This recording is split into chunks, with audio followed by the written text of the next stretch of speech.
dikenal dengan julukan King of Fruit memang memiliki aroma yang sangat kuat dan rasa lezat yang tak tertandingi.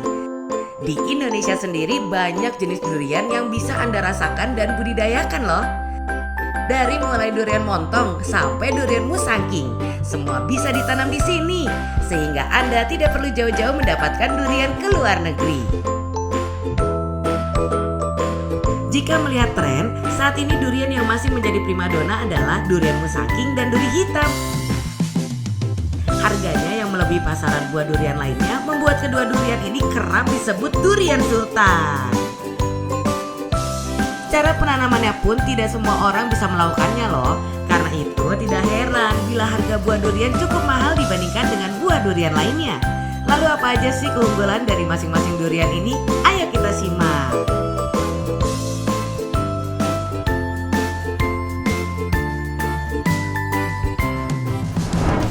Halo sahabat SBJ Fun, balik lagi bersama saya Tiara Sadikin. Dan pada kesempatan kali ini sebelum saya mulai, saya ingin sekali melakukan kegiatan sesuatu ya, yaitu adalah melepas masker.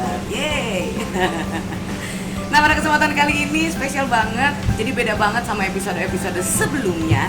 Yaitu kali ini kita sedang berada di studio bersama dengan Pak Solihin. Tepuk tangan sekali buat Pak Solihin.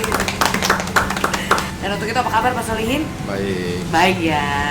Ini Kamu terlihat juga sekali. gimana? Subur ya Pak, kelihatannya. Iya, amin.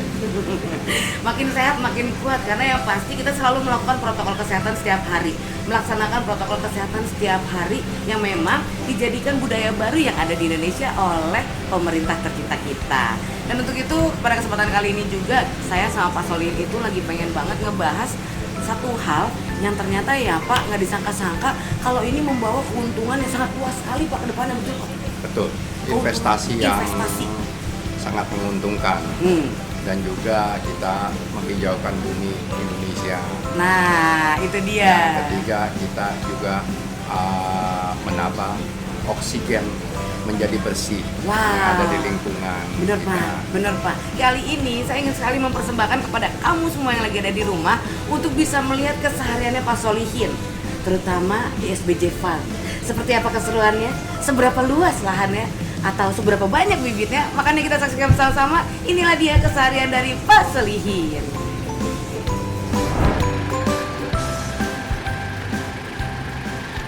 Halo sahabat SBJ Farm. Hari ini saya datang untuk meninjau atau melihat bibit-bibit yang ada di kebun SBJ Farm ini. Yuk ikutin kegiatan saya di kebun.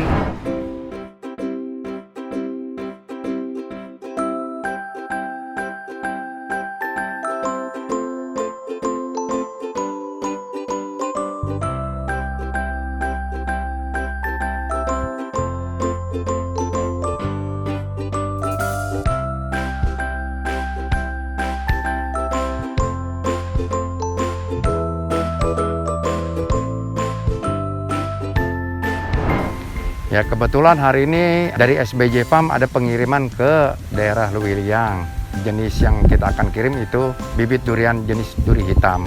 Ini adalah rit yang ketiga sejumlah 100 batang. Yeay, we are back. Tadi kamu semua sudah melihat kesehariannya Pak Solihin. Aduh, pasti di rumah pada pengen banget kan mampir langsung ke SBJ Farm. Makanya jangan lupa untuk terus dukung channel yang satu ini, karena selain kamu juga bisa lebih mengetahui lebih dalam tentang bagaimana cara penanaman durian yang baik dan benar. Tentu Anda semua juga pastinya bisa lebih berkenalan dengan Pak Solihin. Pak, tadi kan lahannya lebar banget tuh Pak, luas banget. Mungkin banyak juga pemirsa di rumah yang belum nonton episode kita yang sebelumnya nih Pak. Itu total luas berapa Pak? 5.000 meter. Tadi kita juga udah kasih jebolan sama kamu semua tentang apa sih sejarahnya dari durian musangking dan juga dari durian duri hitam. Dan juga pasti banyak yang bertanya-tanya, ini sebenarnya perbedaannya tuh apa sih Pak dari karakteristik dari masing-masing durian ini Pak? Keistimewaannya juga apa Pak? Ya, masing-masing punya keunggulannya ya Pak? Keunggulannya yaitu ya seperti cita rasanya masing-masing kita tuh mana yang suka. Ada yang misalnya suka manisnya banyak, jadi ada yang di musangking. Yang ada yang sedikit agak legit dan pahit. Nah itu ada yang adanya di durian duri hitam. OC ya. OC. Nah itu juga kalau memang masalah harga memang cukup lumayan. lumayan perbedaannya ya. Jauh, Pak? Ya antara musangking dengan duri hitam itu memang berbeda, lebih mahal duri hitam. Oh, lebih mahal duri hitam. Ya, untuk buahnya ya. Mm-mm. Kalau untuk masalah Bibitnya? bibit, ya harga sama. Oh, sama semuanya. Ya. Wah, menarik banget nih. Nah, kalau misalnya nih Pak, dilihat dari keinginan orang-orang, ini banyak banget ternyata loh Pak, komunitas pecinta durian di mana-mana Pak. Tuh. Itu kan sampai bisa menggabungkan antara misalnya yang hobi-hobi tadi nih Pak, mulai dari yang menanam duriannya, Ya. yang mengkonsumsi duriannya, Ya. semuanya ada nih Pak. Kalau misalnya ngomong tentang fanatikisme gitu ya, antara durian musangking sama duri hitam, menurut Bapak paling banyak yang mana yang paling disuka Pak? Karena yang lebih populer pertama ada musangking ya. Tetap ya Pak, Ya, tetap musangking ya Pak? musangking Mm-mm. yang paling suka. Karena dia rasa pahitnya memang benar-benar nggak ada sekali, nggak ada sedikit ya daripada duri hitam atau oci itu ya. Nah kalau ya bagi yang penikmat durian memang umumnya karena dia sudah pertama populer musangking, Iya. duri hitam itu ya memang belakangannya seperti ibaratnya nomor 2-nya musangking Iya. gitu. Padahal itu kalau kita mempunyai cita rasa legitnya itu adanya di duri hitam. Itu dia. Saya udah merasakan itu waktu saya ke Malaysia, itu saya udah rasakan musangking dan juga duri hitam. Dan duri hitam. Ya. Nah Pak, kalau ngomongin juga tentang pemilihan bibit unggul, banyak juga nih Pak teman-teman kita yang ternyata memang mereka punya lahan gitu ya Pak, Ya. tapi ketika milih bibit itu salah atau kurang tepat Pak, sehingga duriannya sendiri itu terlihat kurang cantik gitu Pak tumbuhnya. Nah ini bagaimana caranya supaya masyarakat ini bisa memilih bibit unggul yang bagus? Kalau kita lihat dari satu batang besar, Iya. kedua dia mempunyai 4 penjuru arah mata angin. Oh, pada saat bibit itu lagi ditumbuhin ya Pak? Ya, lagi waktu pemilihan bibitnya kita lihat. Nah, biarpun dia bentuknya seperti kipas, itu juga kalau misalnya ditanam, dia bisa berbentuk 4 arah mata angin. Nah, misalnya yang kipasnya begini gitu Iya. ya kan.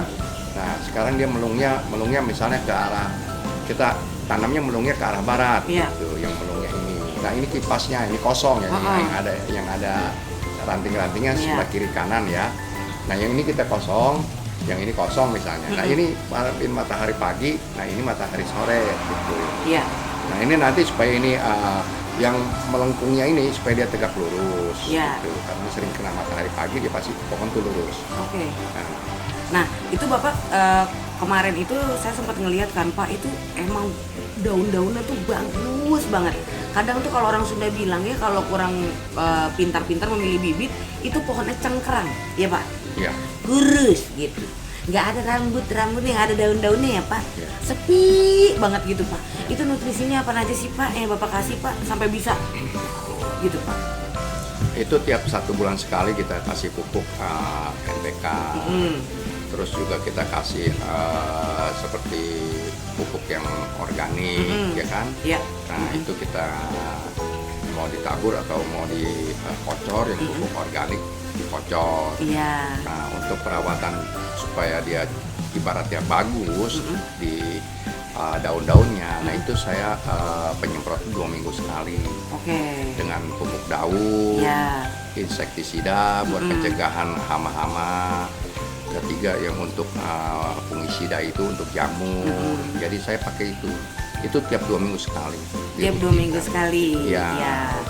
Ini kan banyak banget sekarang masyarakat khususnya di Jabodetabek ini Pak, Ya. gitu kan merasa bahwa aduh kayak itu rumah saya gersang banget gitu. Saya pengen nih sekali-sekali kalau saya pengen punya pohon durian gitu. Oh bisa, asal ada halaman yang ukurannya luasnya 6 5.000. meter persegi ya. Berapa Pak? 6 meter persegi misal halaman rumah, misalnya depan rumah. Uh-uh. Itu bisa ditanam 1. Oh bisa tanam 1 ya Pak? Bisa. Kan 6 meter aja Pak gitu ya Pak? Ya 6 meter atau sampai 8 meter. Yang penting jangan ada Pohon lain? Bukan, jangan ada pohon lain. Kedua jangan ada betonan. Oh iya benar sayang juga ya Pak Ya, kalau ada betonan. Tuh. Nah itu kalau misalnya buat bapak ibu yang di rumah gitu kan, misalnya pengen gitu 1, terus kalau misalnya di atas tanahnya itu boleh ditanamin pot-pot lagi nggak sih Pak? Ditaruh pot-pot gitu? Kalau boleh? pot-pot boleh, yang penting jangan ada pohon yang bisa merusak akarnya ke pohon durian, itu nggak masalah. Oke. Nah nanti Bapak Ibu juga bisa langsung menanyakan saja sama Pak Solihin gitu. Kira-kira kalau misalnya ini loh Pak, saya tuh udah punya nih tanah nih, kayak Pak Solihin bilang luasnya 6 meter gitu ya. Udah mumpuni banget. Tapi kan kayaknya kurang bagus banget nih Pak kalau misalnya itu cuma ditanamin sama pohon durian doang. Kalau saya taruhin lagi Pak kayak pot-pot gitu kan lebih cantik gitu penanya. Nggak masalah. Nggak masalah ya Pak. Yang penting jangan ditanam dengan berbarengan dengan pohon durian gitu. Nah ini kan juga pohon durian ada banyak jenisnya nih guys. Jadi pohon durian itu nggak cuma yang tinggi, yang baik ya Pak. Ternyata yang pendek juga katanya bisa gitu ya Pak, tumbuh berbuah gitu. Bisa. Apakah waktunya juga sama Pak dengan yang tinggi tadi? Sama. Oh, Kalau sama. yang kita tinggal tergantung perawatan. Bagaimana mau bisa tinggi ya, karena kalau tinggi itu banyak kan pohon durian tuh yang terhalang dengan pohon lain. Jadi dia mengejar matahari. Kalau yang lost tidak ada matahari, itu pasti pohon pendek. Oh pasti pohonnya pendek. Ya, Iya. maksimalnya paling tinggi juga 5-6 meter udah. Nah ini kan kalau durian itu kan mungkin juga banyak pemirsa yang tahu bahwa dia tuh maksudnya akarnya panjang gitu ya Pak. Ya, Nah itu apakah bisa ditanam di tambu lampot Pak? sama sekali saya tidak menyarankan. Oh, Karena kenapa? dia ada akar tunggang Oh akar yang tunggang iya. akan tembus ke dalam tanah dia. Dia berdirinya pohon durian itu dia mempunyai akar tunggang.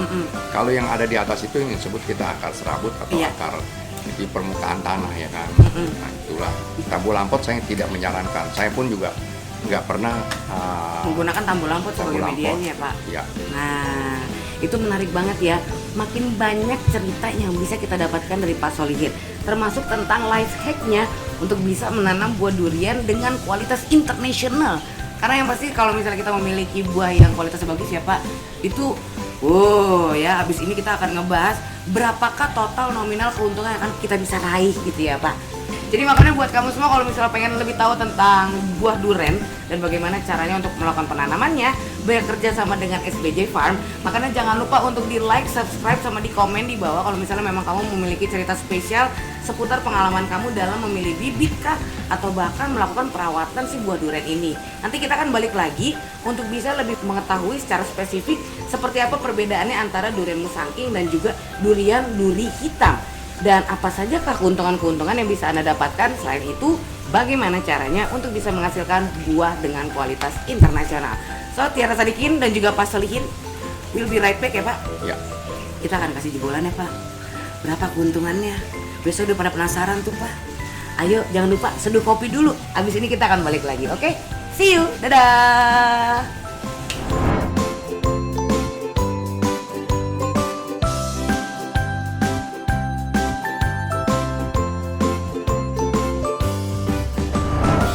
Terima kasih sudah nonton. Jangan lupa untuk like, subscribe, dan juga di-share video ini apabila memang video ini bermanfaat buat kamu semua. Dan yang pasti nyalain juga loncengnya ya, agar supaya kamu itu akan jauh lebih tahu tentang update-update terbaru atau bahkan video-video terbaru persembahan dari channel SBJ. Sampai jumpa.